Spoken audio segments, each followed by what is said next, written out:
Hey, so this is Blaze, and I have a very interesting individual, brother here, and I do mean real brother for a whole lifetime, original member of the Los Angeles Black Panthers. Yes, Black Panther Party, Los Angeles chapter. Los Angeles chapter. So I'm going to step out of the picture and let Mr. Deacon Alexander tell you a little bit about his initial contact with the movement, bit of what communism, some other organizations are involved, and we're going to end this little chapter with his personal relationship and understanding of the truth about Angela Davis. Good enough? Certainly. All right, hold on one second. I would like to talk to you about how I joined the Black Power movement. You know, actually, it starts with me in 1956 when my parents took me to a rally in San Diego in 1955 because a young man was murdered in the state of Mississippi. He was lynched, he was castrated, and the people all over the country were saddened. They were absolutely upset about this incident. So this is my introduction, so to speak, to the movement. Who was in the leadership of that movement at that time? It was called the NAACP, the National Association for Colored People. A very, very revolutionary organization. By the way, that's the organization that bought us, you know, Brown versus education. That's a grand mark in history, a grand mark in history where segregation was deemed to be unfair. You know, for the first time in the history of the United States of America, I don't know if you're aware of the fact, up until Brown versus education, it's a Supreme Court decision, you know, segregation was deemed to be fair. You know, segregation is where the races, by the way, are going in its separate ways. Separate meaning whites drink in a white fountain, blacks drink in a black fountain. Blacks stand on the back of the bus, whites sit on the front of the bus. That's what we're referring to as segregation. Now, the Supreme Court up until 1954 held that that was okay because the races did not necessarily have to mix. They did not have to be integrated in order for it to be freedom. Well, Brown versus education proved one thing, and by the way, who was the attorney for Brown versus education? Thurgood Marshall was his name. He was the president of the NAACP at the time, and he was also the legal counsel for legal, and he also became himself a Supreme Court justice. He argued that it's impossible to have segregation and equality. They are incompatible realities. Now let's go ahead and flash forward now on into something that we refer to as the Civil Rights Revolution. I know, Blaze, you used to refer to it as the Civil Rights Movement. That's where a woman by the name of Rosa Parks, she refused to get up and give her seat to a white man. Well, my goodness, where did that start? Well, it brought in Martin Luther King, a young preacher from the other part of the South, Atlanta, came into Montgomery, and for the next 10 years, the Civil Rights Revolution just exploded all over the South. And as a direct result of that, we had what is referred to now as the Great Civil Rights Legislation, which involved the Voting Rights Bill.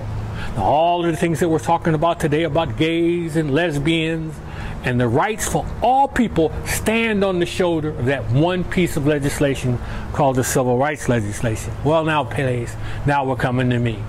Because you know what happened, though, after a while. And I'm sorry to say this, but it happened. We tried to burn Los Angeles down. That's right. It's called the Watts Riot. The Watts Riot is a situation that's quite unfortunate, and I'm not proud of it. But that was the second incident in my life. The first was the Emmett Till, where the young boy was killed and my mother and father took me to the NAACP. That made an impression upon me that was not in any way surpassed. But the Watts Riot overtook that, and kind of like grabbed a hold to my soul. What did it mean by grabbing a hold to my soul? For the first time, I began to question whether or not the nonviolence of the civil rights movement was appropriate. I was the head of an organization called the Black Against the War in Vietnam. During that time, black power was busting out all over the place. So blacks were not necessarily interested, except for a man by the name of Cassius Clay. We were not necessarily interested in what in the world was going on in Vietnam. But it was Cassius Clay that began to make us understand, and also with the help of Malcolm X, began to say that African Americans should speak a little bit more to the point about Vietnam. And of course, by the time Martin Luther King was assassinated, he really spoke to the point around the question of Vietnam. Martin Luther King was the first grand African American leader to speak out against the war in Vietnam. Some say that's the reason why he caught a bullet to the head. My point to you about all of that's when I began to look at this organization called the Black Panther Party as something I probably would like to join. Me and a lady that you probably know of, and I know very few of your students know, her name was Angela Davis. Now, you know, Angela Davis is tall, and with her shoes off, I think stands a couple inches taller than me. She's a very incredibly, astoundingly looking person, but she got her PhD in Marxism. She got her PhD in Europe, and she wanted to join the Black Power movement.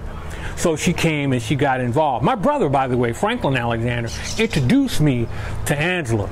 And why he introduced me to Angela is because Angela wanted me to come down and speak, again, against the war in Vietnam.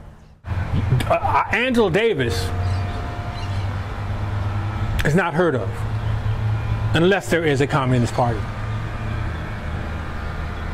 Angela Davis without the Communist Party would still be Angela Davis. She still would have had a wonderful intellectual academic career. But it's not until she joins the Communist Party that all hell breaks out and she becomes world famous. When you look at the autobiography of Angela Davis, or you look at the film that just came out in 2012, which talked about her life and the life with the Che Lumumba Club, she makes it very clear that she speaks for the Communist Party and she speaks for the Che Lumumba Club. So it's not on Angela's part, but it's others who try to make the Communist Party a little bit of this picture, when in fact it's everything to this picture. They distort history by saying Angela's a Panther. And of course, Angela was never a Panther. I was a member of the Black Panther Party, and Angela participated with me as I taught Marxism to people such as, you know, Erica Huggins and Elaine Brown and others. By the way, one of the students in my Marxist class in the Black Panther Party is the world-renowned famous Judge Joe Brown. Yeah. Yes, he was a Panther, and he was in the Panthers with me, and he participated in those classes. He didn't say a lot. He took notes, but you know, he wasn't necessarily a talkative individual. Angela helped, clarified some issues maybe that I got stuck on, but for sure she was not a member of the Black Panther Party. So now we're talking about the business of Angela finally joining the Black Power movement. Now, how did she join the Black Power movement? She joined SNCC, Student Nonviolent Coordinating Committee. Well, guess who joins with her? Franklin Alexander, my brother, and me. We all joined SNCC together. SNCC is located right here on the corner of Cimarron and Jefferson, right next to Trinity Baptist Church. By the way, Trinity Baptist Church is where they buried Al Prentice Bunchy Carter after he was assassinated at UCLA. Oh, this is a bloody video. I could see that.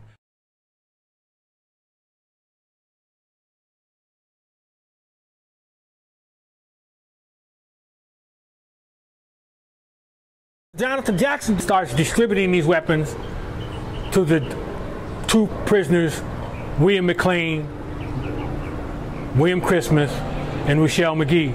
He distributes these weapons to them. He grabs the judge by the head, snatches the judge, wraps the judge's head, places a gun inside the judge's mouth, walks the judge out. This is Jonathan Jackson doing all of this.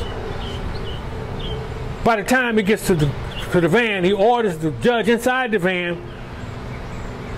The police open fire on the van. Minutes later, the body's pulled out. The judge is missing a head. The judge is missing a head. Jonathan obviously is dead. And within seconds, over the news, those guns belong to Angela Davis, i.e. Angela Davis is now a wanted woman. Angela Davis is now a wanted woman. As I said before already, we have Governor Reagan to thank for all his celebrity, but guess who gets into the picture now? J. Edgar Hoover and Richard M. Nixon get into the picture to claim that Angela Davis is the most wanted fugitive in the history of the United States of America and must be caught at all times. We're looking at a situation where now she has to go to trial. Blaze, I am shocked to find out that there is no bail. There is no bail because the United States has what they refer to as a death penalty.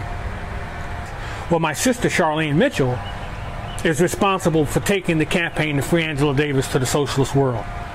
And as a result of going to the socialist world, everybody gets into the fight. The Soviet Union, Vietnam, obviously the ANC from South Africa. So this case, I'm referring now to the Angela Davis case, is being watched by everyone in the world. Now, interestingly enough, this is 1970, 1971, 1972. Angela's in jail. No bail. All of a sudden, the death penalty does no longer exist. The death penalty is defeated. This lady is on trial for kidnap, murder, and conspiracy. I don't care. Angela Davis is granted bail within hours. Within hours.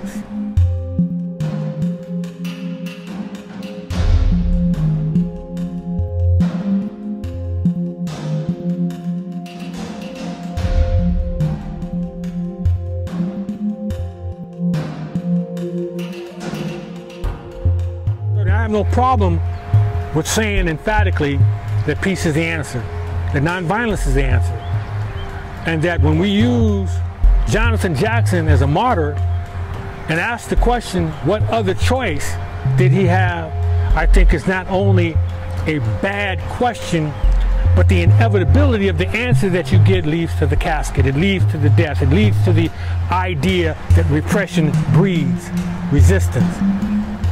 Repression does not necessarily breed resistance all of the time. Sometimes it breeds nothing but death, destruction, and mayhem. So I like to close by saying, Nam Myoho Renge Kyo, and that we need peace, and we need, by the way, we need integration, and we need nonviolence. Thank you so much for your time.